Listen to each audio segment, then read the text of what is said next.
हम सौभाग्यशाली है कि हम स्वतंत्र भारत में जन्म लिया। यूं तो आजादी की लौ 1857 में चल चुकी थी, जब वर्षाल बनकर 1946 में हमारे देश को आजाद कराई। प्राचीन, मध्यकालीन और वर्तमान भारत के दलों से स्पष्ट करना चाहूंगी, जो तिरंगियों के प्रेम में फंस गए थे, तो रंगे बसंती चोला की एक आवाज पर टोलों के गोले उड़ाते थे और उनके वंदे मातरम के नाम से फूटने आने वाला 5 का तूफान अंग्रेजों के तूफान लगाता था। लोग मर जाते थे, मिट जाते थे, फांसी करते थे, तो भी अपने देश को स्थापित कर रहे होते थे, क्योंकि ये उस दौर की देशभक्ति की कसौटी थी। उसके बाद 5,771 की युद्ध में अपना सुहाग खोल देने वाली औरत जब घर के हालात बचाया करते थे कि प्यार पीकर फूट गया, मांग का सिंदूर गया, नजरों निहालों की लंगोटियां चली गई, छोटी छोटी बेटियों की चोटियां चली गई, बाप की कमाएगी, भाई की बढ़ाएगी, ऐसा एक विस्फोट हुआ, पता ही चला नहीं जिसको की गई रोटियां चली गई। और आपके लिए मैं काट रहा है साहब, लेकिन मेरे घर की दो रोटियां चली गई, मेरे घर की दो रोटियां चली गई।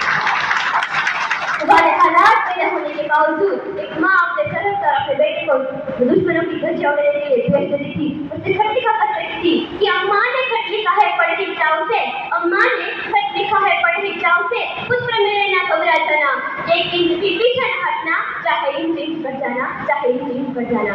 इस तरह पूरा परिवार अपने देश को साबित कर रहा होता था। तब देश लड़ जाने को कहता था, तब देश मर जाने को, मिट जाने को, फांसी चढ़ाने को कहता था, किंतु आज देश लड़ जाने को नहीं कहता। आज देश मर जाने को, मिट जाने को, फांसी चढ़ाने को नहीं कहता।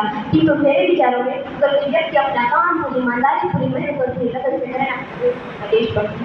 मैं नहीं मानती कि बढ़ते पर कोई डिप्टी को 3 रंग में रंगना हमारे देशभक्ति है। और अगर आप कहते हैं कि साल में 2 बार हाथ में तिरंगा लेना हमारे देशभक्ति है, तो दूसरा जो फुटपाथ पर जो बच्चा ट्रैफिक की छांव में नंगे पांव में जब तिरंगा बेच रहा होता है, तो आप उसे उसकी देशभक्ति कहेंगे। देशभक्ति भी उसके पेट की भूख की शक्ति है, जो ऐसा करने पर मजबूर कर देती है। क्योंकि न मस्जिद को जानते हैं, न शिवालयों को जानते हैं, न मस्जिद को जानते हैं, न शिवालयों को जानते हैं। जो पेट के भूखे होते हैं ना, वो सिर्फ उसी के दीवारों को जानते हैं, वो सिर्फ उसी के दीवारों को।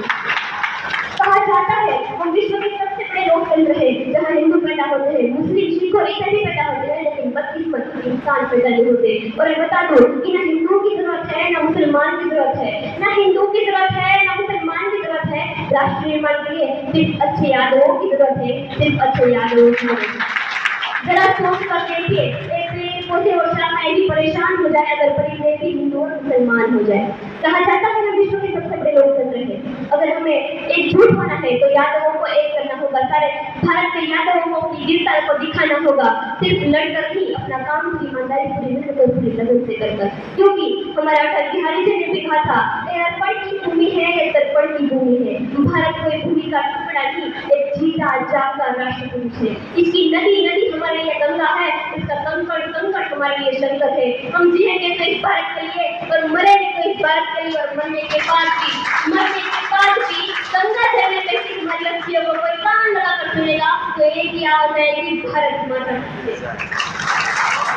मैं सैल्यूट करना चाहूंगी हमारे यादवों को, हमारे जवान को एवं हमारे देश के किसान को, जो अपना कार्य पूरी ईमानदारी, पूरी मेहनत और पूरी लगन से करते हैं। क्योंकि हमारी जिम्मेदारी है अपने देश को आगे ले जाने की, अपने राष्ट्र को आगे ले जाने की, अपने वतन के आगे ले जाने की।